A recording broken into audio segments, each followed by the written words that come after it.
This is Elliot and Jose coming to you from Dreamland Comics in Schaumburg, Illinois. Thanks for joining us here on CCW TV, the Comic Culture Warrior video channel. Been watching Doctor Who? Yep. I jumped right on. I even have a special thread on the CCW blog devoted to Doctor Who episodes every week. You're really needling one person, aren't you? Maybe. I watched the first two episodes premiered at C2E2 a couple weeks ago, and I've been watching it on BBC America. I watched the season premiere, the new series with Matt Smith as the Doctor on demand. So I got to see the full 67-minute. Oh, Karen Gillan, humana. I got to see the full 67-minute premiere, which you need to see. You have to see the extended version. There's not an extended version. That is the version. Well, it's actual, yes. But then you have the edited version that BBC America shows in the regular time slot, which is just sorely missing all the stuff that they cut out.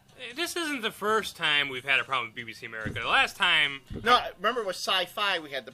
No, you're right. It was BBC America. When they were airing Ashes to Ashes, and they were subtitling stuff in there, I was like, my God. But I can't even watch Doctor Who on BBC America anymore because they cut shit out. And it's annoying. And there's too many commercials. Yeah. There are, and the show is made to be seen in the trunk because that's how it airs on the BBC. No commercials. There really is no breaks set into the TV show for the commercials like TV shows made here are. Right. Yeah, the different, for like a sitcom, you have, 2, 3, 7. And for like hour dramas, you have, the end acts, it's like, and then it fades out and you go to the commercial, whereas Doctor Who, it's just one big long story. Right. And for those who haven't seen it yet, I mean, again, you really need to see, if you're going to jump on board, the new series has been kind of made for people who haven't watched the show before. It's one of the clever things about Doctor Who is that they can reboot the show with a new actor, new everything, but it's not like it completely disregards previous continuity. Right. Actually, it relies on continuity. It relies on the continuity, and it keeps things going. So if you haven't been watching Doctor Who, you can jump on board with this new series now. It's great, but if you've been watching the previous series, there are extra layers that it adds to. But again, back to watching it in its original format, the premiere of Doctor Who has that whole bit with the Doctor and Amelia Pond, and the Karen Gillan character, and how, and you had mentioned this before, he meets her as a little girl, and then after a series of mishaps, meets her again as when she's more of an adult. And that plays a big part in the relationship that they both have and how Amy Pond, later on, feels about the Doctor. To me, one of the more interesting new wrinkles that they've done on the Doctor-companion relationship. Because in a lot, they've done the Doctor, the companions are like his grandkids or relatives or some other sort of blood relative. Then they do the bit where they are just like a sidekick or even a romantic interest. So this is a case where it's really more of a paternal relationship that could evolve into a romantic relationship.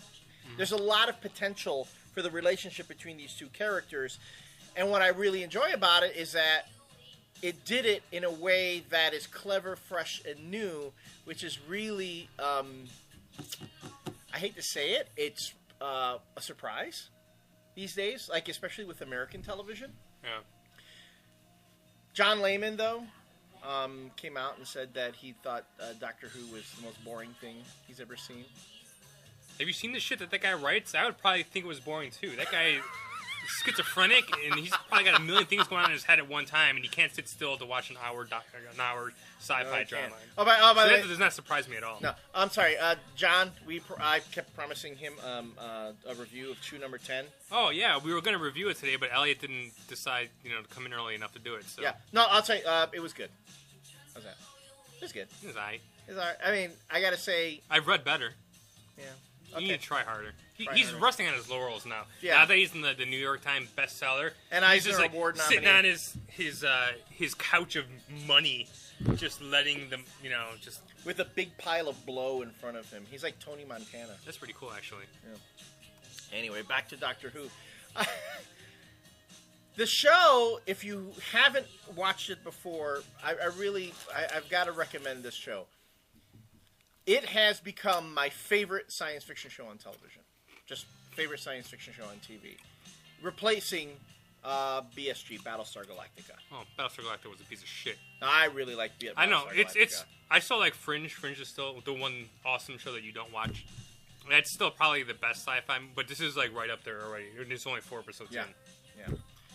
Because Lost is really dropping off for me. I mean, the only reason I'm even watching the last episode is because I watched the first 5. I think that's the only reason why people are still watching. No, it is. It's like, how does this fucking thing end? Yeah, Get it over it's like with we've gone this far. I'm going to go the whole way. It's like when you've been running a marathon, you want to end it already, but you're like, no, I came this far. I'm going to finish it. Whereas Doctor Who doesn't require that kind of investment in someone to watch it. I mean, it's a real basic premise. And I do say the one, and I think this. I think the thing that differs, that I've seen a difference in this season also, is that there's really no downtime in any episode. I mean, the episode just goes right, like, just from start to beginning, like, all the way through, you're like, it's over already? Right. Whereas there were some episodes with David Tennant where I was like, Jesus Christ, like, this thing still had another half hour to go. Seriously, that's, and that's the one thing that I've noticed is that they keep your attention, they keep things going at a much better pace. The pacing is perfect for this show. And the Matt Smith character is, the way Matt Smith has his interpretation of the Doctor, he is like a younger, more vibrant, like, come on, let's move. Things are constantly moving with him. He's constantly going, which makes me think that Doctor Who would really appeal to female viewers as well.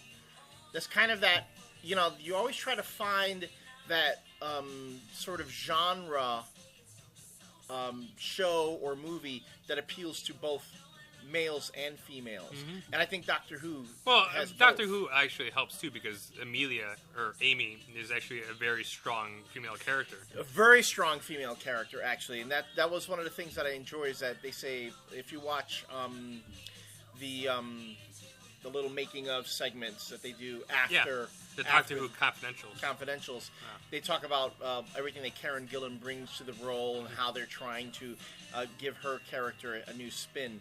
I mean, they could run into the danger that she would be like, the Catherine Tate light, but she's not. Right. Because Catherine Tate, her character was very, very saucy, very brassy, fiery redhead. She gave the Doctor shit, for doing stuff from time to time. But I mean, she's already in the 4 episodes on already. She's already helped the Doctor like in every episode. Yeah. She's like done stuff that he doesn't even think of. Right. And that's why that it works. That the characterization and the relationship between them works perfectly. Right. So that's a good thing to I'd say be on the lookout for. If you haven't been watching it, really check it out. It's something like all the shows that like all the books we talk about, Invincible. Captain Britain and MI-13, all these books that just don't get the attention. Mind you, Doctor Who doesn't seem to have that problem. I mean, it's the highest rated show on the BBC, but 1.8 million, really. Forget again. We talk about how much viewers. American Idol gets 10 times that. But well, here for some of those for the CCW viewers that aren't really sold on it, Avi hated Doctor Who. That's right. Yeah, and I'm like. And I kept on when the first episode aired. I'm like, dude, you gotta watch this episode. I don't know. I'm like, no, dude, you need to watch this. So I went over to his house and we watched it. Afterwards, he's like, that was good. And now he's like totally hooked on it. So there you go. There you go. That's how awesome that show is. And Avi was a Who hater. Yeah, he was. All right, when we come back, we'll have more discussion about things in comics and around them. Hope you join us.